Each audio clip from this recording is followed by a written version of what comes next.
Listen and choose. Choose the best response. I think I double booked myself for Thursday.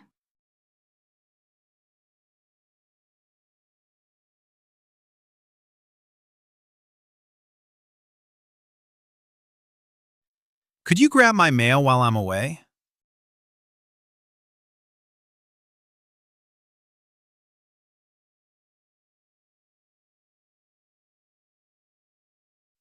Would you mind proofreading my speech before Friday?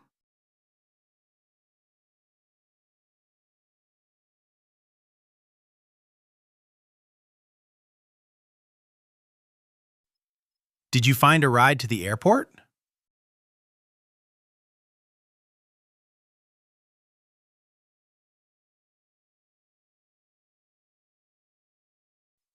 Why was the gym locker room flooded this morning?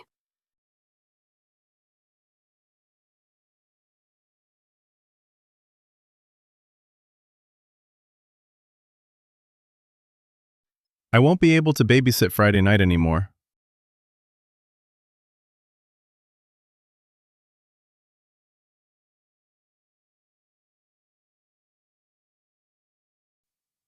Didn't the package come with a tracking number?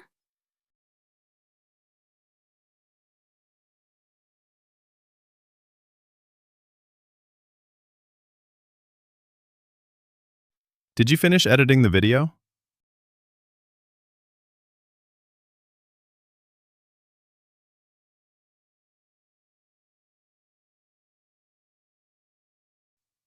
I've got some concerns about the new schedule.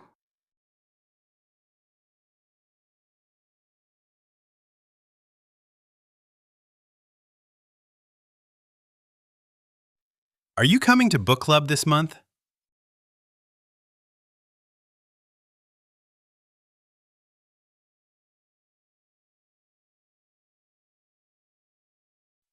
We're almost out of dish soap.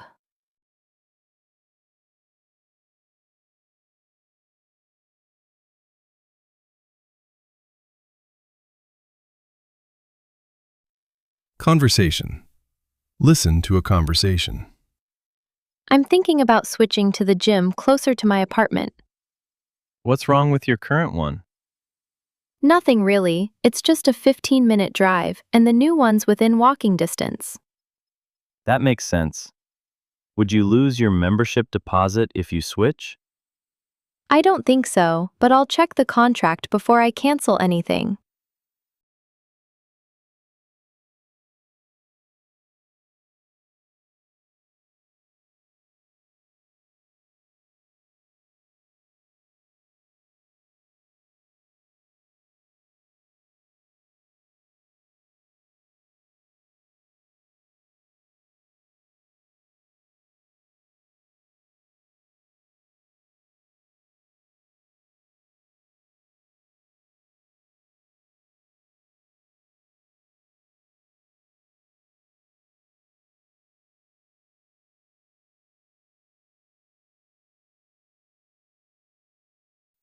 Two.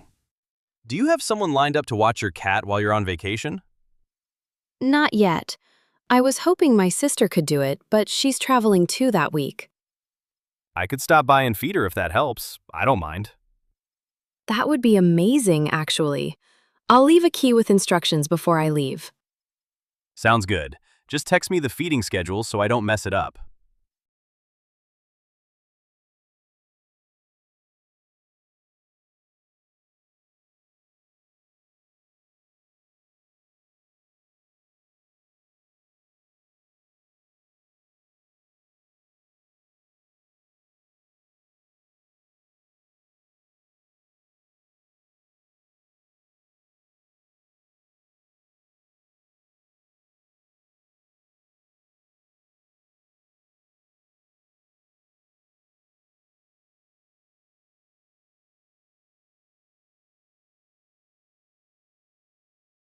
Three.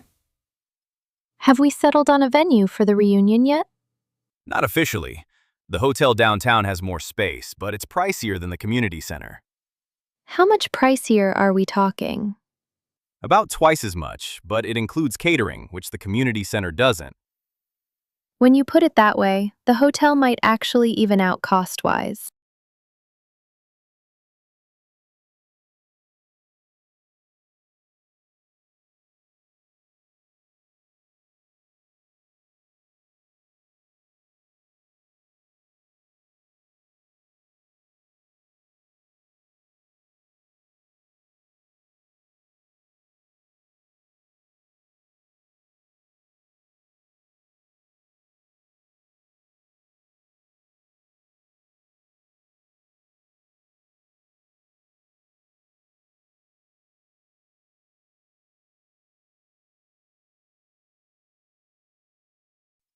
Announcement.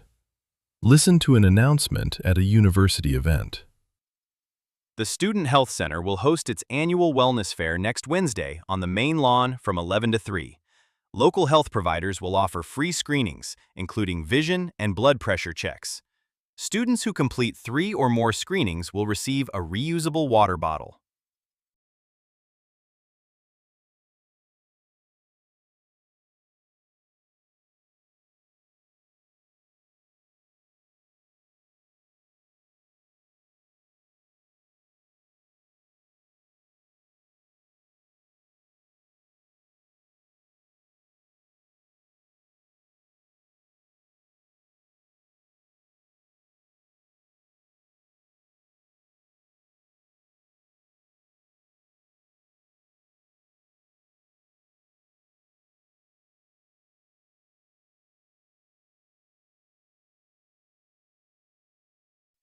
Two. Listen to an announcement at a university club meeting. Hey everyone, welcome to our first meeting of the semester. Before we get to the wheel, I want to mention that studio access will now require a signed safety waiver, since we're using the kiln more often this year. Please have your waiver turned in before your first solo firing.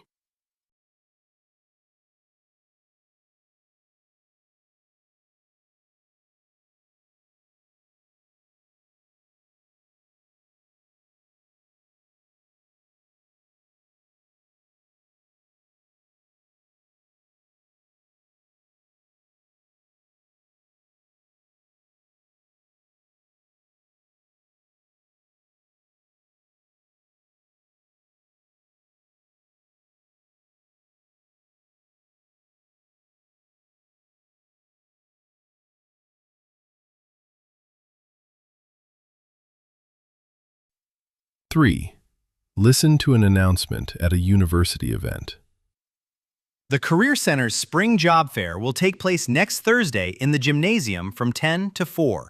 Over 50 employers are expected to attend, and students are encouraged to bring several copies of their resume. Business attire is recommended, though not required.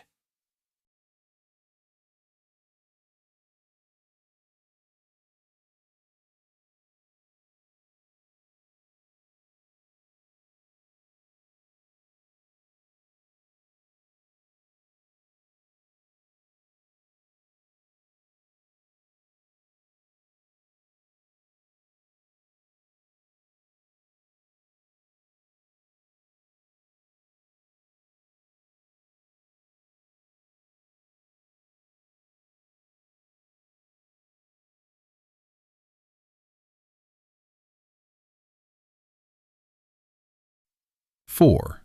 Listen to an announcement on the university radio station.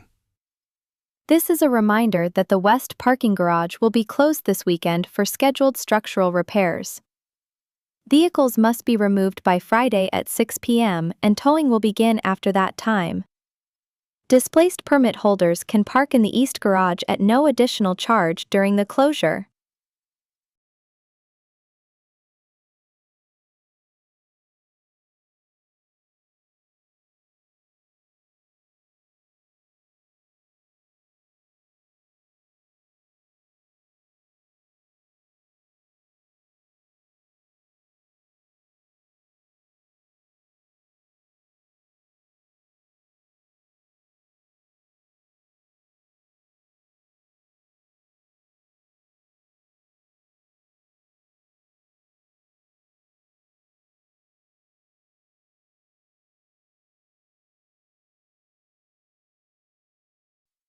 Academic talk. Listen to a talk on a podcast about geology. Why do some earthquake alerts reach your phone seconds before you actually feel the shaking? The answer has to do with the difference in speed between two types of seismic waves. When an earthquake starts, it releases fast-moving P waves almost immediately, followed by slower, much more damaging S waves. P waves travel quickly but cause little noticeable shaking, while S waves arrive later but carry most of the earthquake's destructive energy. Early warning systems place sensitive seismometers near fault lines to detect that initial P wave the instant it happens. Since data travels through cables and satellites nearly at the speed of light, far faster than seismic waves move through rock, computers can calculate the earthquake's likely strength and location, then send alerts before the damaging S waves arrive. The amount of warning time depends heavily on distance from the epicenter. Someone standing almost right above the earthquake's origin might get only a second or two of warning, barely enough to react. But someone dozens of miles away might get 20 seconds or more, enough time to stop a train, open elevator doors, or simply take cover. These systems don't predict earthquakes before they start. Nothing currently can do that reliably. They only detect an earthquake that's already happening and race the warning ahead of the worst shaking. Next, we'll look at how some countries are using these same systems to automatically slow down high-speed trains during an earthquake.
Listen and choose.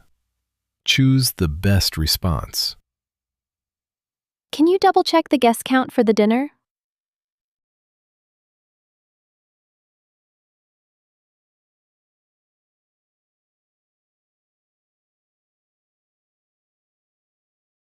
Where did you put the extra extension cords?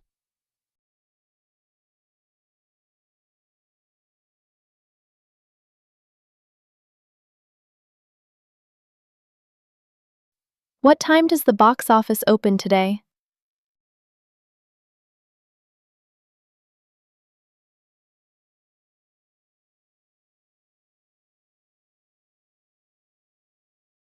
Listen to a conversation. My landlord just told me she's raising the rent by 15% next year. That's a big jump. Have you looked into what other places nearby are charging?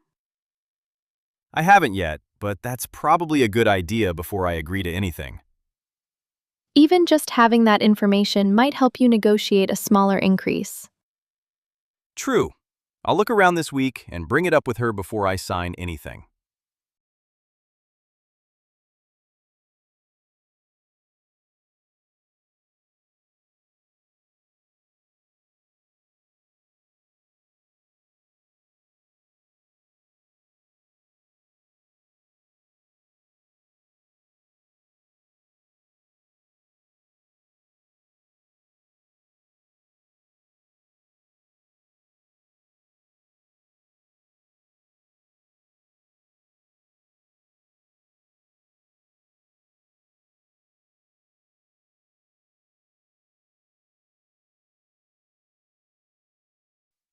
Two, listen to a conversation. Are you leaning toward buying or leasing your next car? I've mostly leased in the past, but I'm starting to think buying makes more sense long term. What changed your mind? I drive a lot more now, and leases usually cap your mileage. I'd probably go over every year. That's a good point. Buying might save you from those extra fees.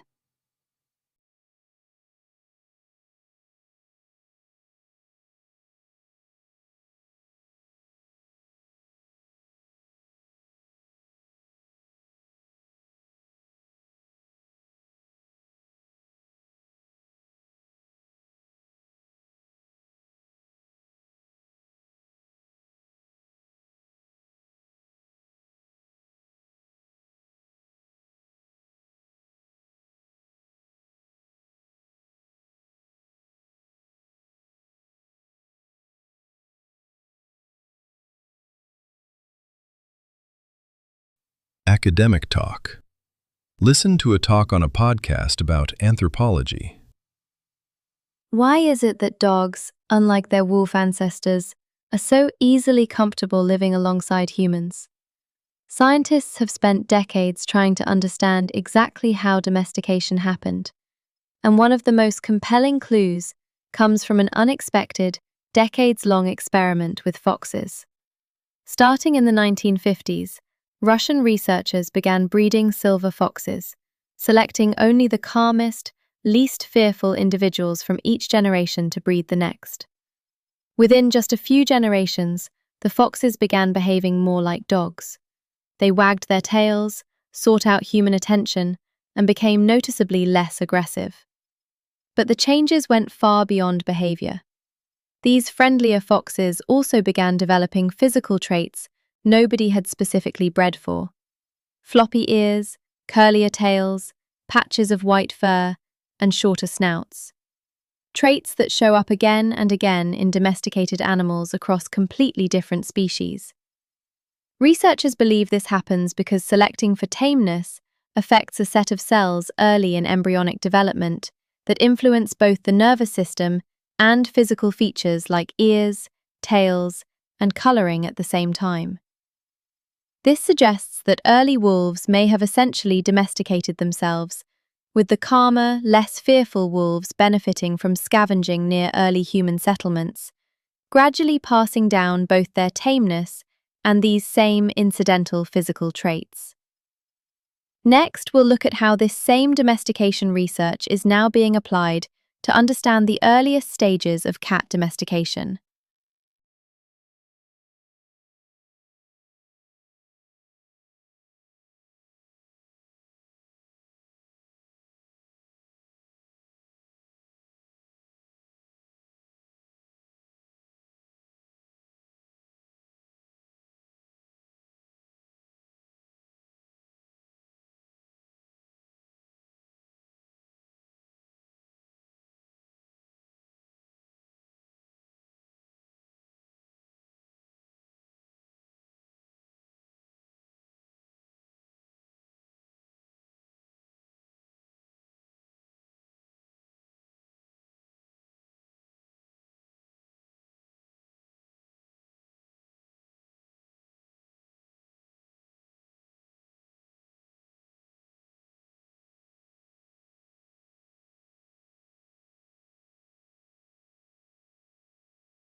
2. Listen to a talk on a podcast about immunology. How does a vaccine protect you from a disease you've never actually had? The answer lies in how your immune system learns and remembers. When a real infection occurs, your immune system needs time, often several days, to recognize the invader and mount a full response, which is why you feel sick while your body catches up. A vaccine works by introducing a harmless piece of a pathogen, or a weakened or inactivated version of it, without causing the actual disease.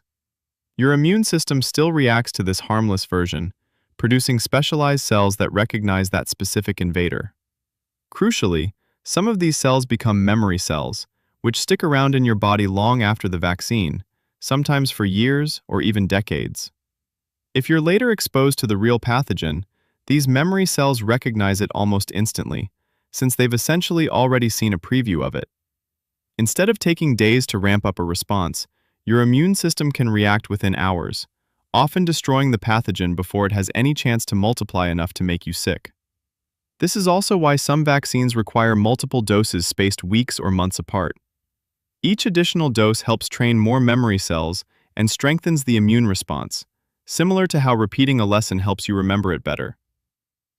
Next, we'll look at why immunity to some diseases lasts a lifetime, while immunity to others fades and requires booster shots.